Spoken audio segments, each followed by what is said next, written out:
Bem-vindos de regresso a mais um Conversas à Quinta.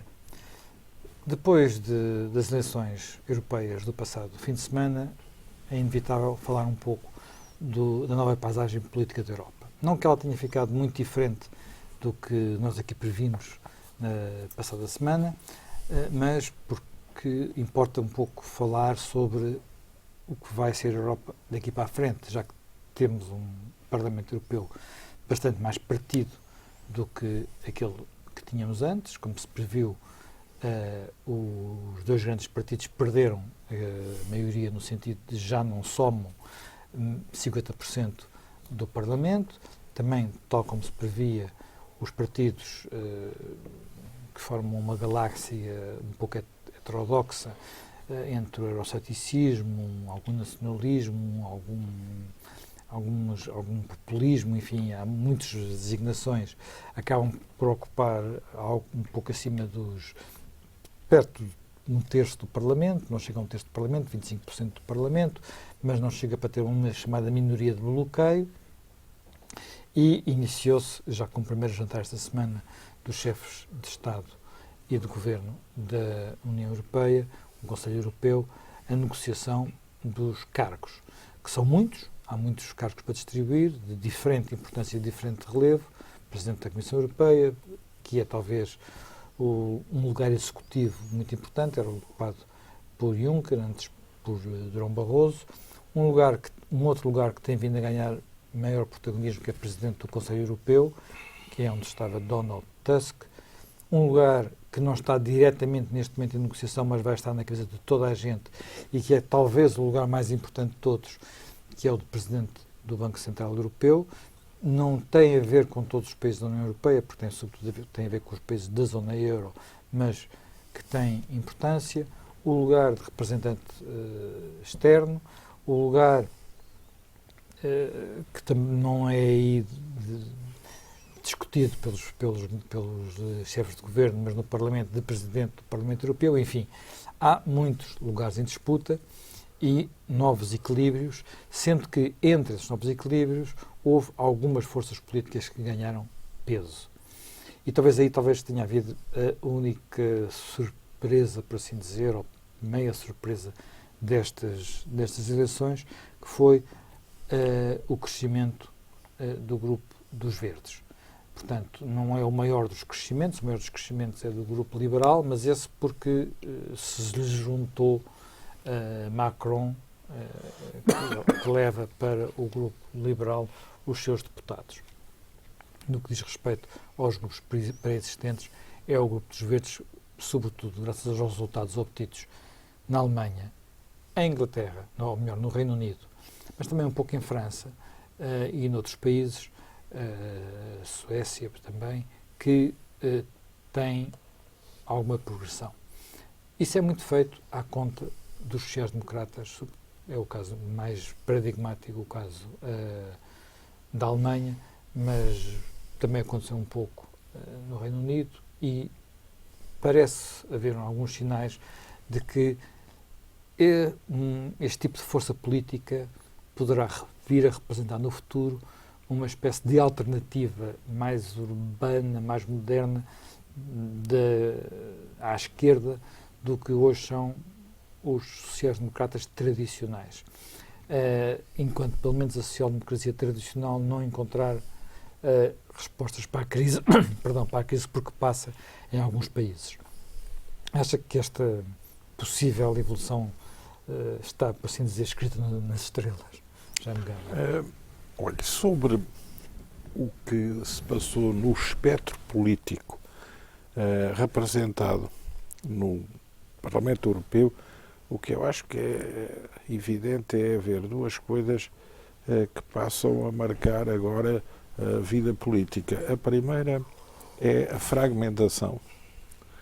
Isto é, os campos políticos deixam de estar mais polarizados em campos dominantes e passam a estar mais diferenciados. Há um espectro mais multifacetado. Isso, aliás, é o que já vinha caracterizando a evolução política nos países do Benelux, nos países nórdicos e agora também na Alemanha. Sim. Portanto, e de alguma forma também em Portugal. Também. a primeira coisa com que temos que estar preparados para lidar é a fragmentação dos espectros políticos. Depois, outra das coisas é a volatilidade das forças políticas e das lideranças políticas e do apoio às correntes políticas, porque rapidamente há forças políticas que se constituem ex novo, há forças políticas que tinham voto significativo, quase desaparecem, e há emergentes que conseguem organizar-se rapidamente. Bom, isto tem a ver muito... Podemos dar alguns exemplos, por exemplo, a Holanda é um bom exemplo. A Holanda, os socialistas tinham desaparecido nas eleições legislativas. Para primeiro lugar. Bem sei que tinham um candidato a presidente da Comissão Europeia, é uma espécie de imaginar que nós estaríamos aqui em Portugal a votar numa possibilidade. Mas eu não sei se foi por causa disso que ele teve o resultado que teve. E ao mesmo tempo a extrema-direita, que era muito forte, apareceu um partido concorrente a defender a saída da União Europeia e de repente desapareceu. Sim. E o outro partido do nada faz 10%, não é? Portanto, fragmentação e extrema volatilidade. E isso aplica-se no espaço do Parlamento Europeu e aplica-se também em muitos dos países.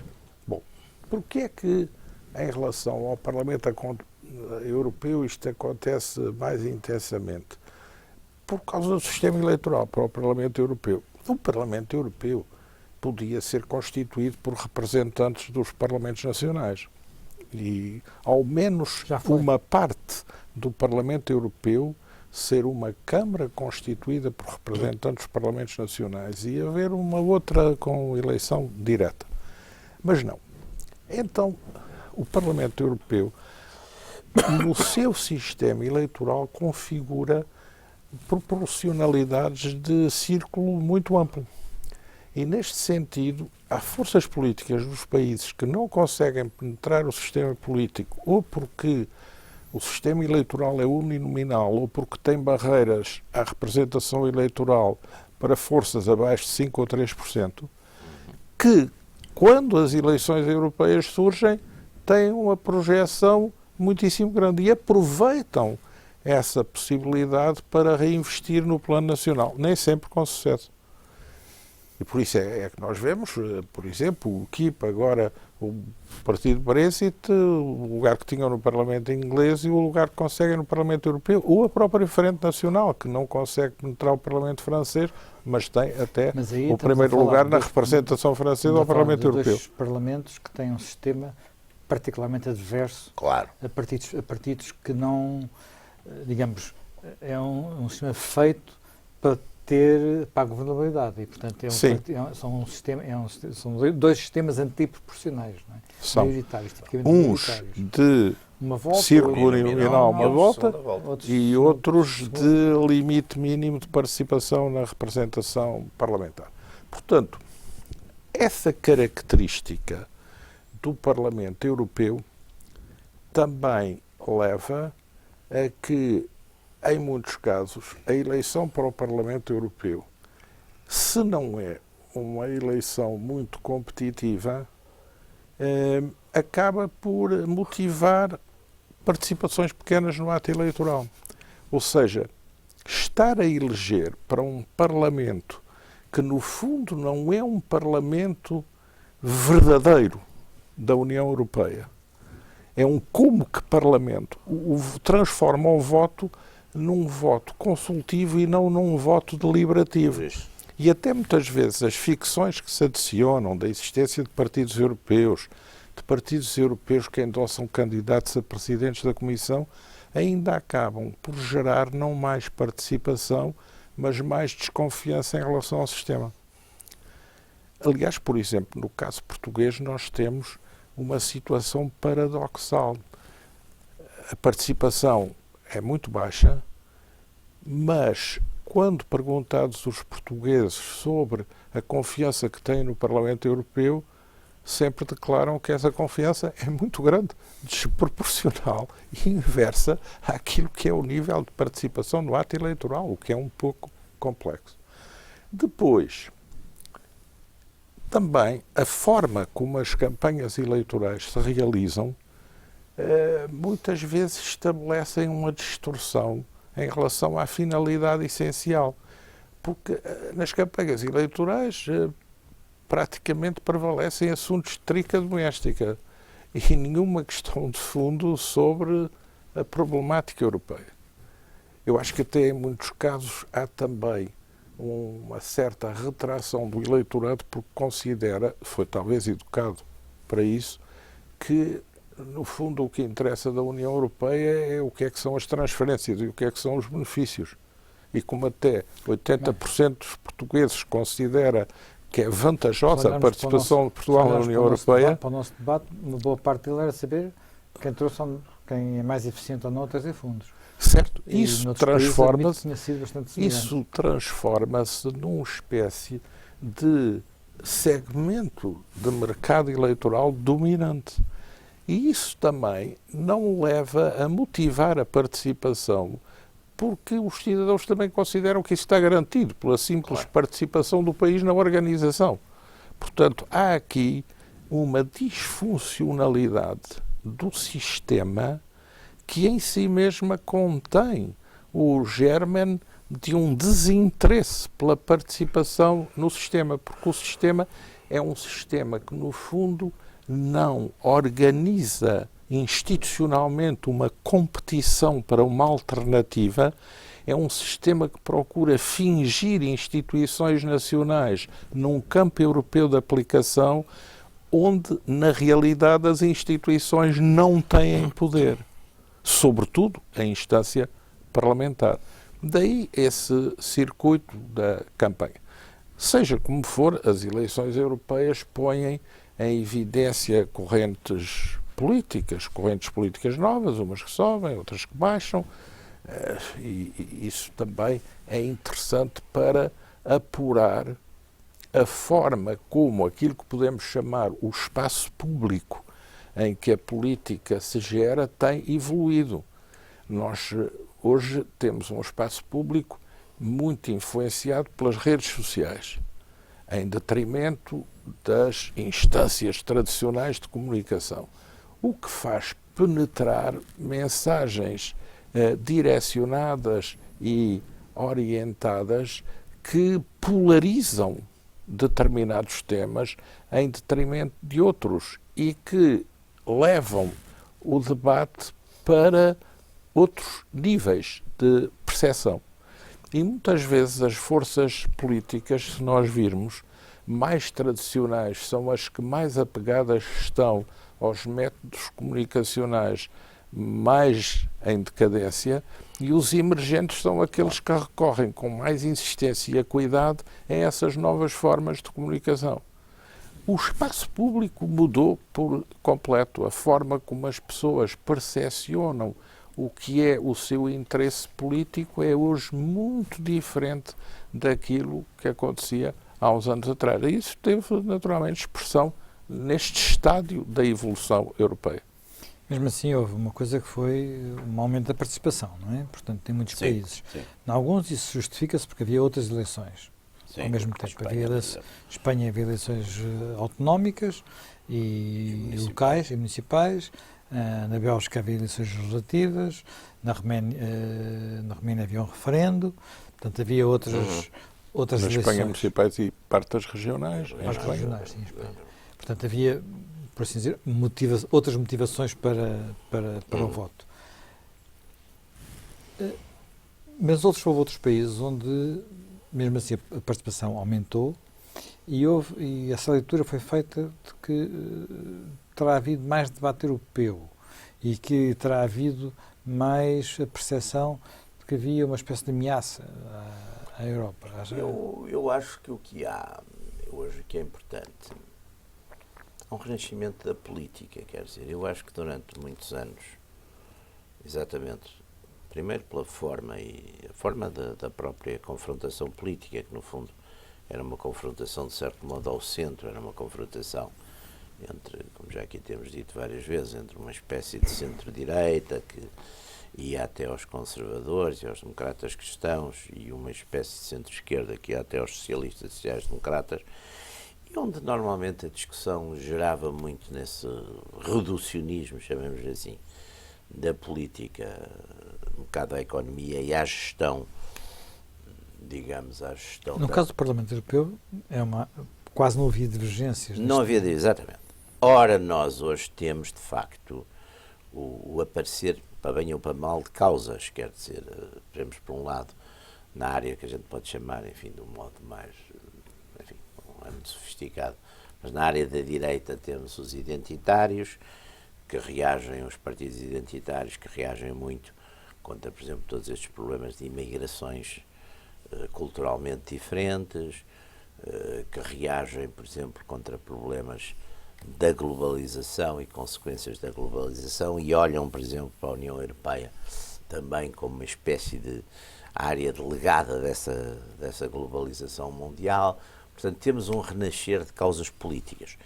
E é evidente que esse renascer de causas políticas altera substancialmente os jogos, não é? E também, e era um pouco o que o José Manuel estava a dizer, e também leva, na medida em que também traz uma certa carga de mais radicalização, também leva as pessoas que de certo modo se opõem a isso a ter uma maior participação. Portanto, eu acho que a novidade, não chegou a Portugal, mas a novidade na Europa é o renascer da política. Quer dizer, hoje as coisas voltaram a estar em discussão, coisas como a questão nacional, em Espanha, por exemplo, a questão da identidade em França, a questão da imigração um pouco por todos os países importantes, pela Inglaterra, pela França, pela Itália, etc.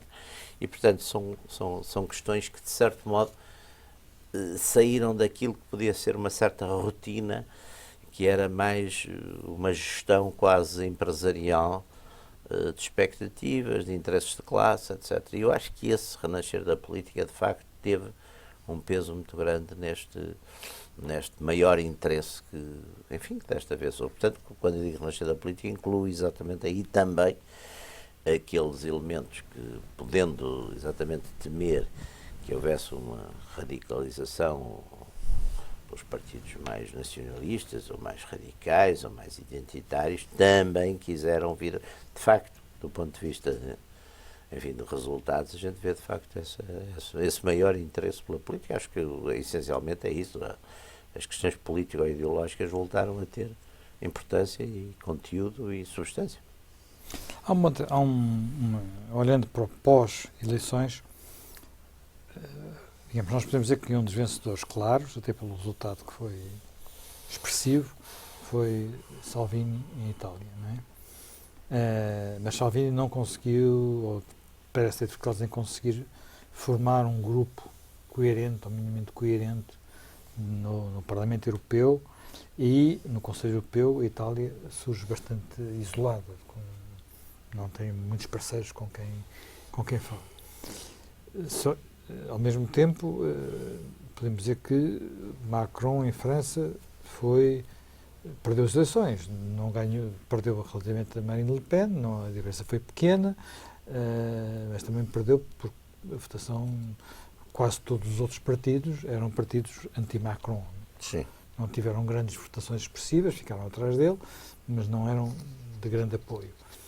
Mas quando olhamos para o Conselho Europeu que se realiza a seguir, aparentemente Macron é que triunfa. Macron é que distribui cartas. Como é que este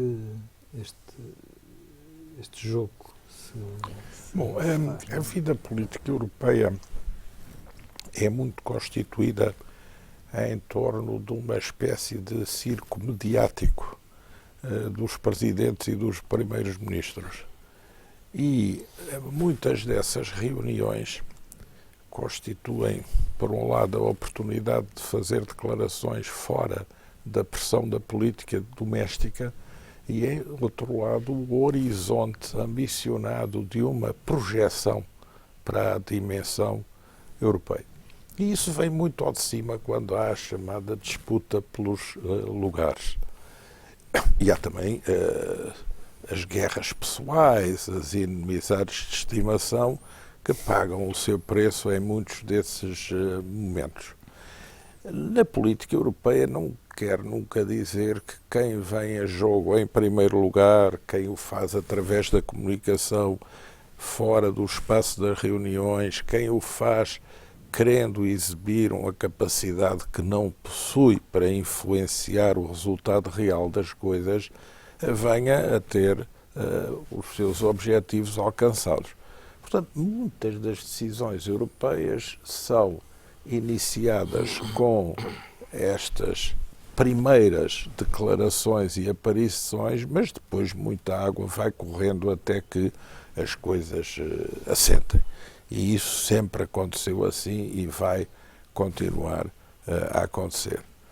E, na verdade, também se virmos o que é chamada a grelha dos cargos principais da União Europeia tem importância naquilo que é apresentado como a sua composição a 5 lugares, mas alguns desses lugares têm uma influência secundária relativamente a outros que não estão tanto em evidência, têm poder na máquina efetiva das decisões internas. Portanto, nós estamos numa fase em que as coisas começam e em que os chefes de Estado ou do Governo apareceram num primeiro round mais a gerir o passado já constituído no fim das campanhas eleitorais do que verdadeiramente a tomar decisões que ainda virão mais à frente e a seu devido tempo.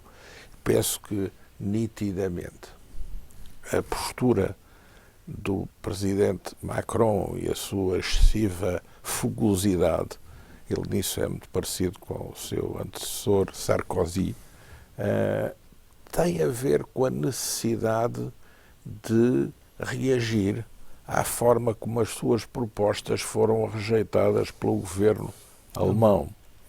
Assim como também a postura alemã... E sabendo ele que tem, digamos, um terreno mais favorável no Parlamento Europeu do que no Conselho. Sim. E também sabendo ele que tem à sua disposição, por exemplo, a fugosidade do novo primeiro-ministro espanhol para vir repor a visibilidade de Espanha na cena artificial a cada momento, através da presença nos acontecimentos mais do que na inteligência das posições. Portanto, são dados novos. Mas são dados, digamos, da espuma das coisas, não são dados da substância. Porque, obviamente, o presidente francês não vai ter a capacidade, nem isso seria desejável, de pretender constituir uma aliança dentro da União Europeia para fazer opor aqueles que têm sonhos, mas não têm recursos, àqueles que têm recursos e que os querem despender com mais realismo. Portanto, é algo que durará pouco. A própria postura alemã é uma postura de amortecimento desse ímpeto até ao segundo, ao terceiro e ao quarto momento. E isso vai, naturalmente, acontecer. Agora, não tínhamos grandes ilusões sobre o que é a capacidade das chamadas correntes políticas europeias para decidir o que quer que seja na orgânica e na mecânica da União Europeia. Porque a partir de um certo momento, se naturalmente o Parlamento Europeu serve para mostrar essa diversidade, mas a partir de um certo momento quem comanda as operações são os governos. Claro. E os governos fazem cross-border alliances que nada têm a ver com a segmentação partidária europeia. Isso é algo que se exibe num primeiro momento, mas é uma espécie de oferta para inocentes e para incautos, que depois não tem sequência. Veremos qual vai ser a evolução. Jamais haverá um presidente da Comissão Europeia imposto contra a Alemanha.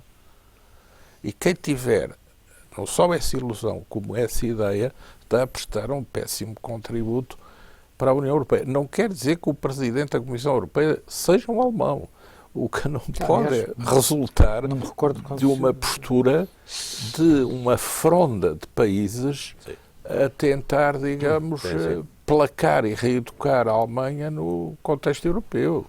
Isso é puramente, quem acredita nisso não compreende minimamente como funciona a União Europeia e a política europeia. Eu não me recordo ter havido um presidente da Comissão Europeia alemão. Não é necessário, mas quem for terá necessariamente que pensar pelo menos 45% em alemão. Sim. Sim, e pelo menos ter o beneplácito da Sem dúvida. chanceler. Se bem que, por E exemplo, dos aliados da chanceler, porque nós não podemos esquecer... Enfim, a chanceler não morria de amores por Jean-Claude Juncker, mas entrou no jogo do Spitzenkandidat e já não se conseguiu sair dele. Mas não esqueçamos que a Alemanha tem como aliados, além da Holanda e dos países bálticos, os países nórdicos. E não nos esqueçamos de que há países no Sul que façam os números que fizerem para os seus dirigentes oferecerem aos seus eleitorados domésticos, jamais ousarão levar a fundo um conflito com a posição alemã, porque sabem o custo que isso tem para a unidade europeia e para os seus próprios interesses. Portanto, nós estamos numa fase inicial que é um pouco uma orgia do pós-eleitoral, um deslumbramento.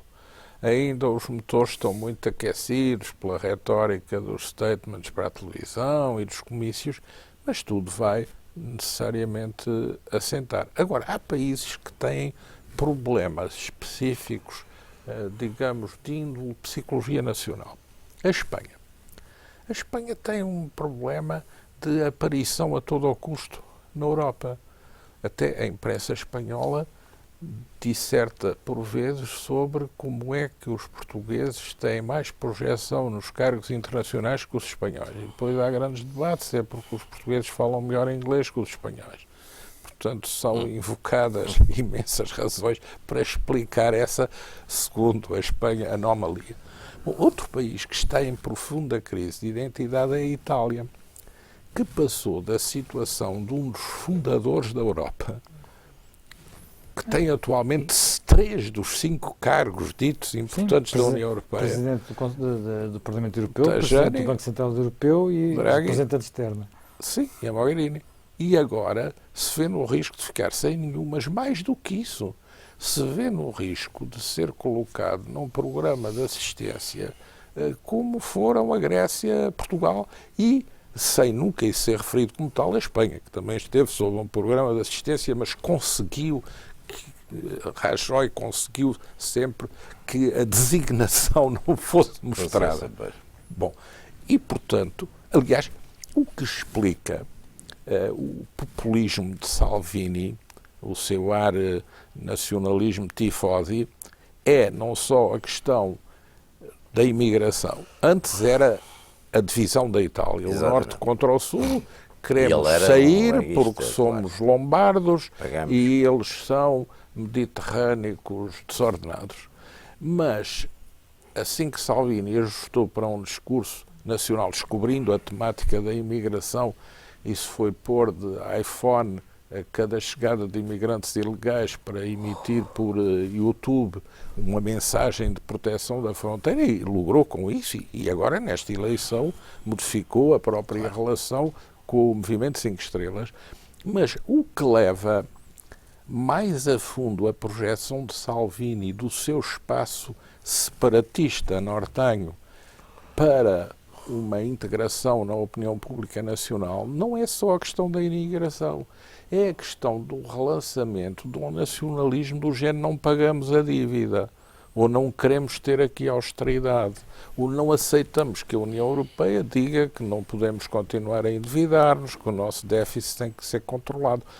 Porque Salvini, do ponto de vista dos seus programas sociais... Não conseguiu vencer nenhum braço de ferro. Não, tem partido todos e vai perder todos, só que pode continuar a ter muitos votos.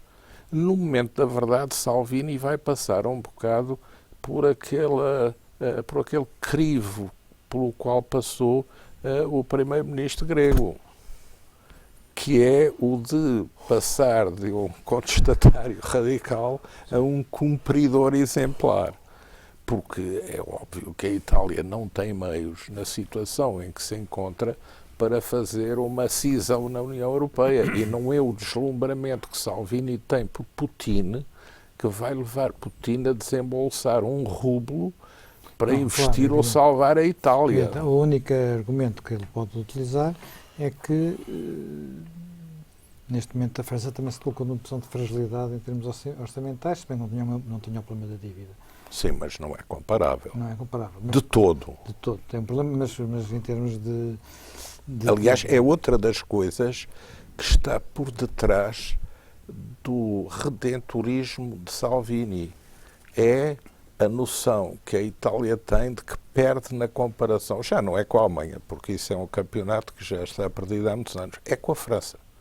Porque a Itália, no fundo, quer a França, quer a Itália, foram países que estiveram aliados do Hitler e depois arranjaram à sua maneira, uns a resistência e outros o golpe de Estado do rei de Badoglio para mudarem de campo. Então, nunca a Itália tolerou que, tendo estado na mesma posição do que a França não só tivesse recuperado Nice e a Sardenha, como a França tivesse sido autorizada, por exemplo, a possuir uma força de frappe, a bomba atómica, a ter uma política de defesa independente, enquanto a Itália era obrigada a ter bases aéreas americanas sobre as quais não tinha o menor controle em relação aos aviões que as utilizavam, as missões que tinham e o que faziam. Sim. Portanto, há aqui a noção, e a Itália agrava agora, porque a Itália pretendeu ser o campeão do europeísmo durante muitos anos, como forma de alimentar uma autoilusão sobre o seu real papel.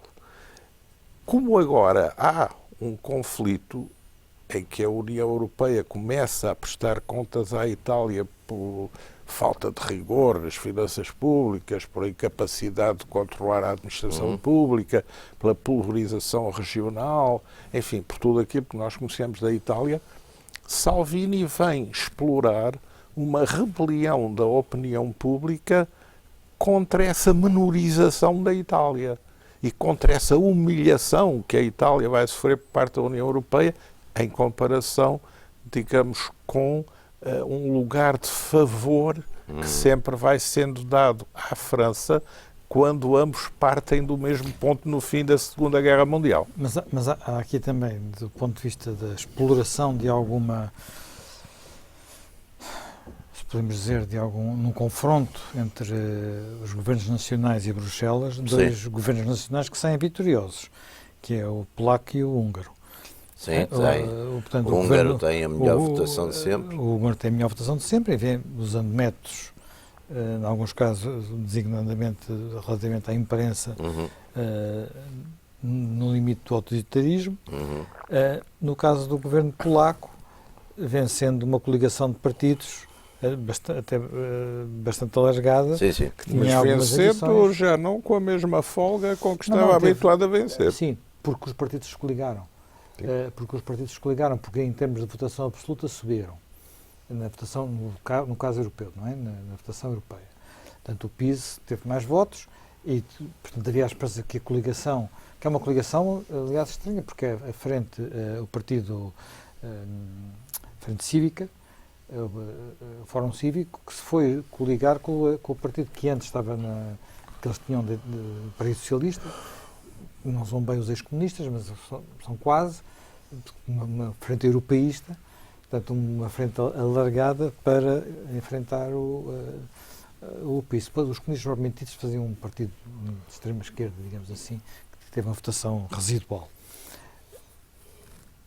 Isto mostra que no leste, nos países de leste, a relação... Depois também há resultados diferentes, não é? Os resultados, por exemplo, mesmo no próprio grupo de Visegrado, há votações que a gente pode considerar europeístas. Sim. Na Eslováquia, na Eslovénia, mas eu acho que o fenómeno de leste, República Checa, as radicalizações a leste tinham forçosamente que se fazer, curiosamente, pela direita, mas não se fizeram tanto pela direita radical, fizeram-se mais pela direita conservadora, de certo modo, porque o facto também de terem estado, enfim, dominados durante várias décadas pela União Soviética e por partidos comunistas e por modelos de partido único, ou pelo menos partido tão de modo dominante, que só no papel é que não era único.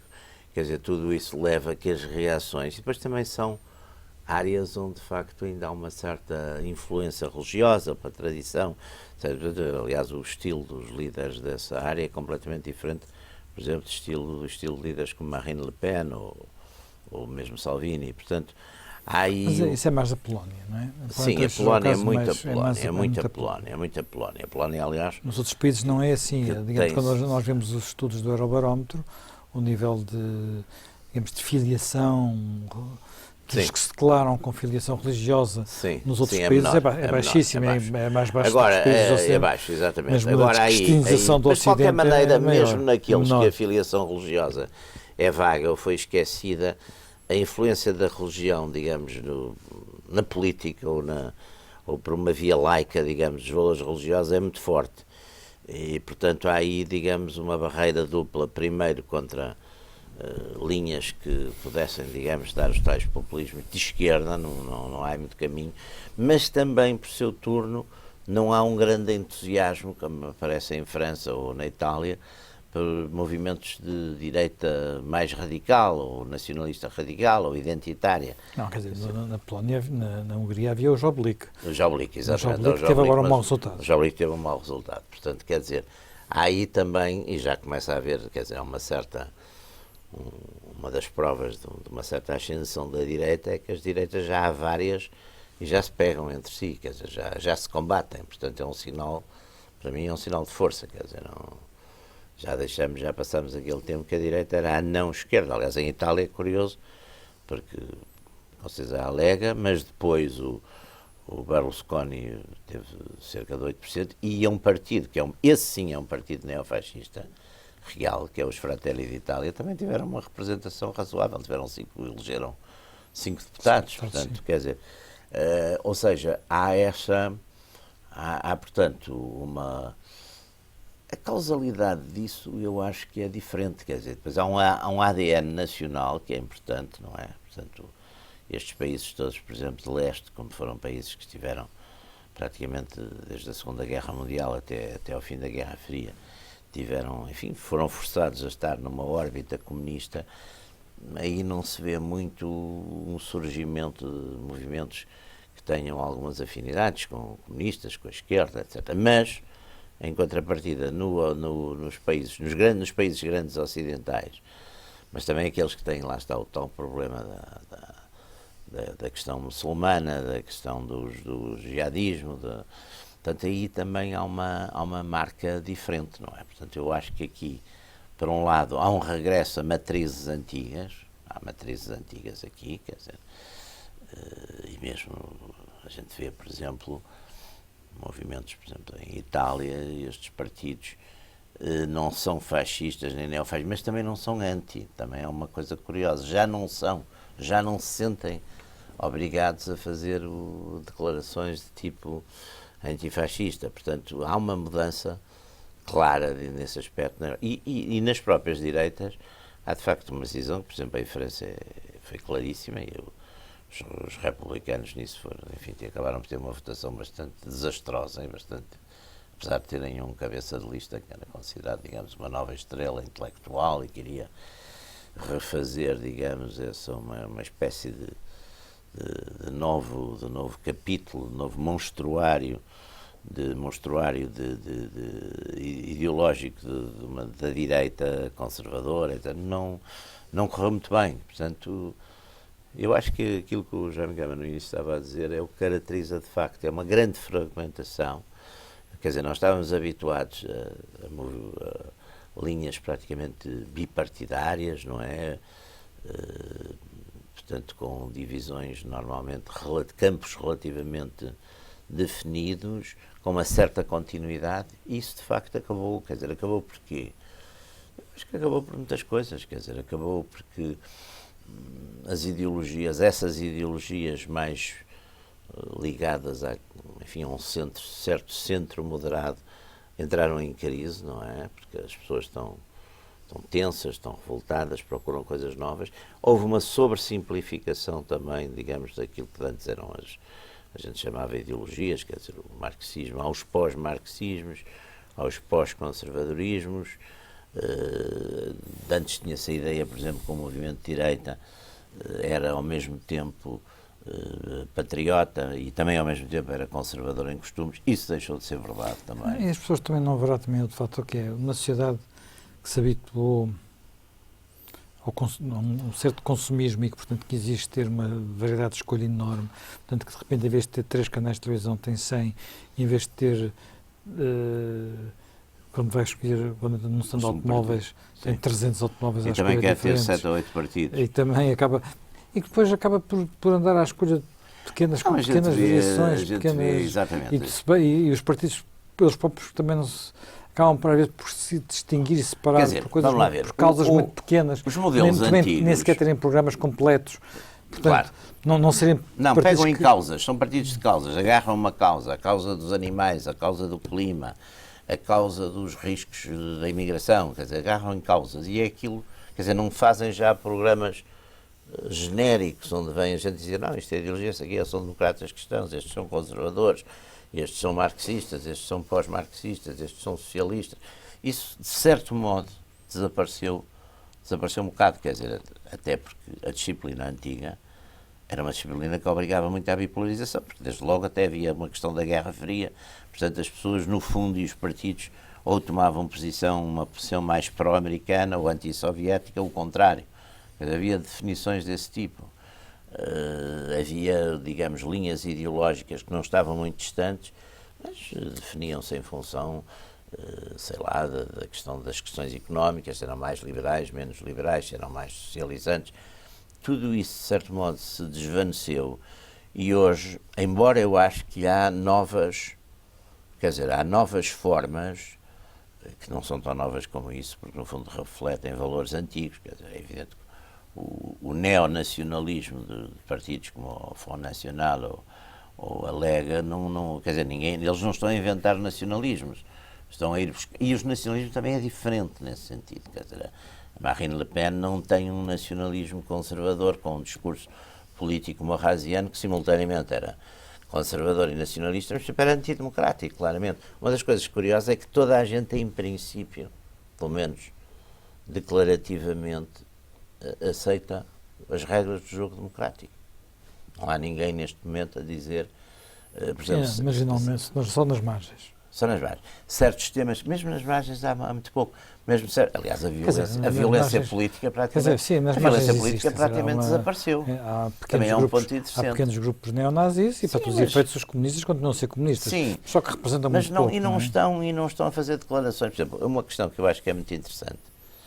O radicalismo há 100 anos Só quando falam da Coreia do Norte é que não conseguem ser quer o Lenin, quer o Mussolini, claramente, nos seus propósitos políticos, exaltavam a violência, por exemplo. A violência é fundamental para mudar a ordem das coisas. Hoje não vejo Vinhamos da Primeira Guerra Mundial. Sim, mas hoje não vejo nenhum dirigente político a fazer uma apologia da violência, ou dizendo que a violência é necessária para... Quer dizer, portanto, há certas coisas, de certo modo, foram banidas. Não quer dizer que amanhã, isso concordo ali com o que Jaime Gama dizia, a volatilidade das ideias também é forte. Amanhã pode aparecer, de facto, e até porque também há a fragmentação, não é só das ideias, é também a fragmentação dos meios. Quer dizer, portanto, é evidente que numa sociedade que estava bipolarizada, que tinha a questão da Guerra Fria, e também, no fundo, o domínio da opinião, eram grandes meios de comunicação. Quer dizer, sabia, o Partido Comunista tem o jornal não sei quê, o Partido Socialista tem este, os liberais ou a direita conservadora. Portanto, tudo isso, de certo modo, eram mercados mais arrumados. E isso acabou. Só telegraficamente, porque nós já estamos em cima da hora, há alguns países sobre os quais não podemos falar. Isto vai precipitar a queda da transferência, digamos, o fim de Angela Merkel? Esse fim já está mais ou menos decidido e determinado, porque há uma sucessão programada, mas a verdade é que o resultado foi um bocado pior do que se esperava, não é? Mas a verdade é que a Alemanha está a passar por um debate interno que também prefigura muito o que é o debate europeu e o esclarecimento do campo da governabilidade dos programas na Alemanha é também fundamental para a credibilidade e a consistência do projeto europeu. Esta pulverização torna, de facto, muito complicada a governabilidade. Torna. Está a tornar, em Espanha, não se... Enfim, houve um problema gravíssimo que levou meses para resolver na Suécia. Ninguém sabe como vai resolver o problema novamente na Bélgica. Em Espanha está armado um sarilho que não se sabe quando é que se vai desatar. Enfim, já não se fala em Israel, fica fora da Europa, mas vão repetir as eleições, mas a situação vai levar uma resultante política da qual vão emergir ou coligações frágeis, sim, ou coligações altamente amovíveis, ou governos minoritários suspensos de moções de censura e da convocação de novas eleições. Ou seja, vai haver um encurtamento das legislaturas. Exatamente, da vida pública. E vai haver uma redução das margens de governabilidade. Se a situação económica corre bem, o sistema pode conviver com essa realidade. Se a situação económica corre mal, o sistema vai passar por alguns momentos difíceis. Bem, foi mais um Conversas à Quinta. Não foi a melhor, forma mais entusiástica e otimista de eu terminar, mas regressamos dentro de uma semana.